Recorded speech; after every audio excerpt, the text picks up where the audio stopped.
All right, so we're back with the 84 C10. Monday, we did the drop spindles on it, and these are 2.5-inch drop spindles. And then we did the spring under in the rear.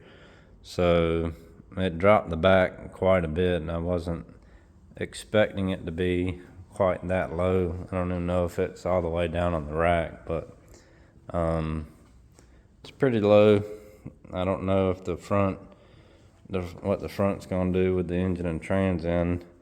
I don't see it dropping enough to level out, and certainly we're not going for the squatted look. So we may have to take a half coil or coil off the front to try to get it to, I guess, match the rear. Because I guess at this point, when you do the spring under, there's really no way to raise it back up a little bit to level things out.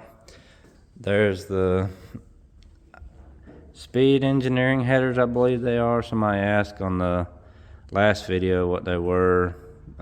These are the ones that were on the Denali. And don't get me wrong, I have used a lot of Speed Engineering headers over the years, and typically they fit great. You know, they're a good set of headers. They're economical. I like them. Now, on the Denali, you know, there's a lot of obstacles in the way. You've got the drive shaft, the four-wheel drive, which is the drive shaft, the all-wheel drive stuff. So it's a tight fit. The white truck I did that was four-wheel drive, I believe those were Speed Engineering as well, and those seem to fit better. I don't know if it's just there's more stuff in the way on the Denali platform. I'm not sure, but, you know, my main thing was the O2 pointed, the angle it was at was pretty much, it touched the floorboard with it in resting state. So I had to cap that O2 bunk in the header and move it to the crossover. And, you know, other than that, I mean, that they fit well, but with the motor mount and everything, they did kind of bump the bottom of the floorboard. So I don't want to blame the Speed Engineering, you know, because like I say, on all the other applications I've used them on, they work well. So this, you know, chalk this up as one bad incident with it. That's the radiator that we bought to put in it. So apparently the 69 is the height of this, but this truck is 2 or 3 inches taller. So when we looked it up, it showed this one, but when we got in the truck, it was again 2 or 3 inches short on the height. So I think we're going to try to use the radiator that came out of the fire truck, just because I see something on the radiator, and I hope it's not that spot right there concerns me. Upon removal, it may have gotten kicked. That does not look good. Sorry. Again, well, now to that, we might have to use the one out of the fire truck, but you know, it'd be easier because then we can use the regular Silverado fans and wire all that in and everything. So I'm gonna try to do that if I can. On the 69 front, I worked on the exhaust some, trying to get it up and over. I had to turn it up and over, and I kind of want it to come out here. I don't know what it's gonna look like with the bed on, but I mean, I kind of like it coming out angled at the tires. I don't know why. I guess that's just a classic muscle car look. But we had to turn it up and then go over to try to get it. And this cross member here is actually at an angle for the panhard bar. So this is this way, and then the panhard bar is this way. So fitting the tank with the proper back brace now was quite a challenge, and I guess I should have just left the bent piece back here, because nobody would have known, and well, except me. But I mean, I wanted the straight piece and everything. So anyway, it's in there now. These straps didn't work how I like them, or how they should go, I guess. So what I'm gonna do is just weld it to the cross members here. So it's solid. It's not moving anywhere, because the straps pulled it up tight against this cross member and this cross member, but I want the straps across for that extra. On the cab here, we were looking at it the other day, and this thing is absolutely foobar. I mean, you can see right through the flooring. See my foot. Hello. So I think I'm going to use the other cab. I mean, I have this, you can see this gap right here, how the cab, I think, got hit in the back, and it twisted the top of this corner right here, and just it doesn't from about here up, it just doesn't line up right. And if you look down right here, and you see that concave where I think something hit it real hard right here, and then just rolled this back. And with that, when I found that rust down there, they had like blue painter's tape, and I don't know where the other piece is, but it was basically like that, those foam mats you put down that interlock in each other for padding or something. They had that like glued in there. You see this white stuff here,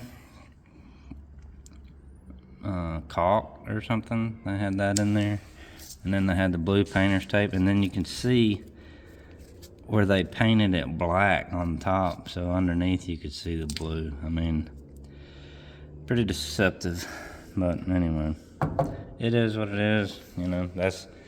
That's one reason I quit messing with old trucks and cars like this, because when I was a teenager, when I was 12, I had a 66 Mustang, and the rust on those was around the roof in the front, because it had a vinyl top, and then the back section here under the quarters. So I mean, it's just when you deal with old stuff like this, that's just kind of what you run into. So back to this thing. The transmission stuff came in yesterday. Oh, and I still don't have the transmission for this. The guy claims it's ready. Says he's out of town and should be back Monday. So hopefully I'll get a transmission for this thing, so I can at least move it in and out of the shop. That would make life so much easier on me, because after my little incident where I broke my hand moving cars in and out of the shop, there's a kind of a hill outside the shop, so when you move them, they can get away from you, and you can become a speed bump. So if it moves under its own power, that'd be great. So there's a little 5.3 that came out of the fire truck. This thing looks immaculate on the inside. I've only seen maybe one or two others as clean as this thing is on the inside. Very clean little engine. I got the cam in it yesterday. I did the transmission yesterday morning, and made my list to go to Summit. Went up there and got a bunch of stuff. I'm sure I missed something, but I got a little pad on the bench over there, and I try to write down everything as it comes to me, and then go look up everything and try to make sure I get everything for one trip, so that it never happens. So got it all back together. New cams in, new cam plate, and new valve seals and new springs. I'm not going to say what cam we put in it yet, because I want it to be a surprise. So I haven't tried it yet in one, so I'm curious to see how well it works. And so I got to do the pan gasket this morning, put the front cover back on, O-ring, rear cover, gasket and seal, and then take the transmission. So all we did on this thing really was just the orange kit and the Corvette servo.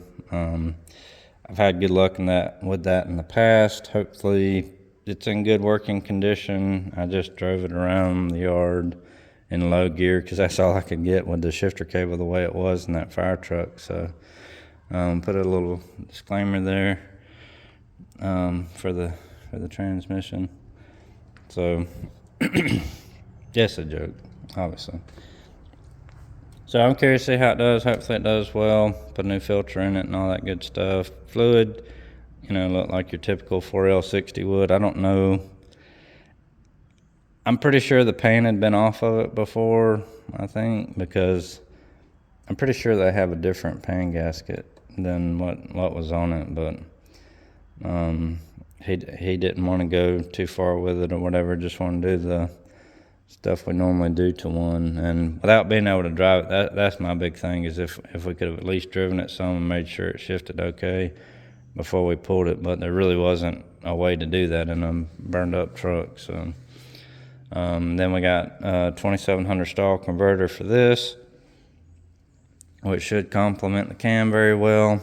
I was thinking about, I don't know, I hope these injectors are going to be big enough. Typically on a 6.0 with a decent cam, these injectors aren't big enough, so I'm curious as to what our duty cycle will be with the 5.3 and the injectors.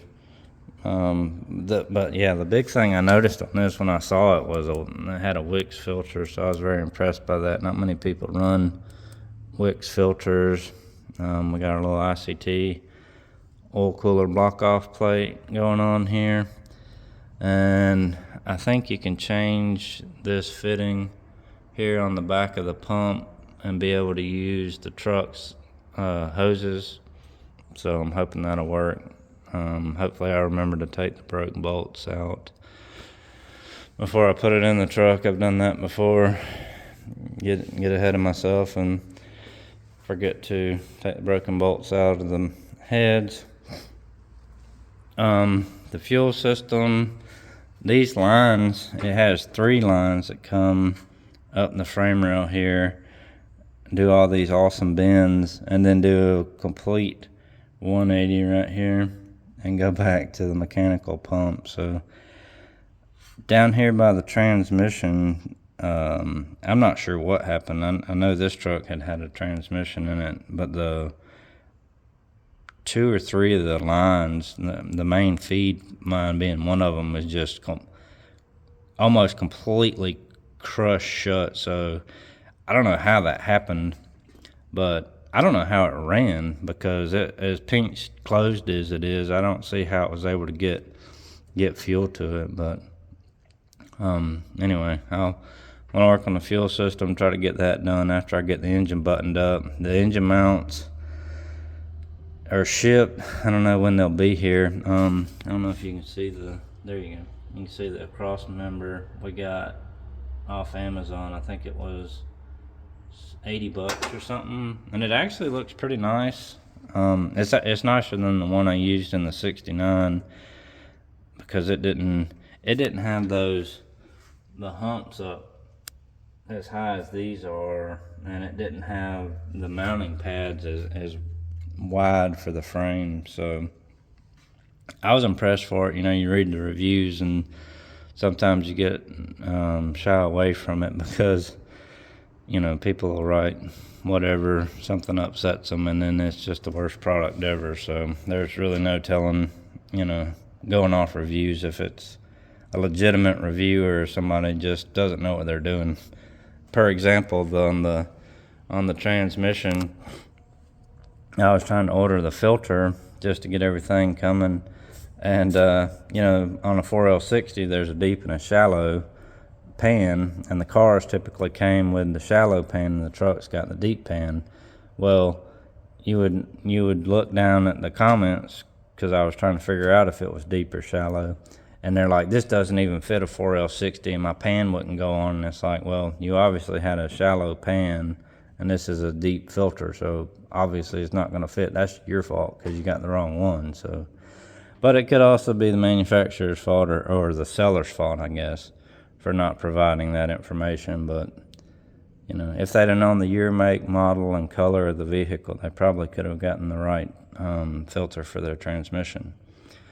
So yeah, this morning I want to get the engine back together. We got the trans ready. I don't know if I'm going to try to shove this thing in there, engine and transmission.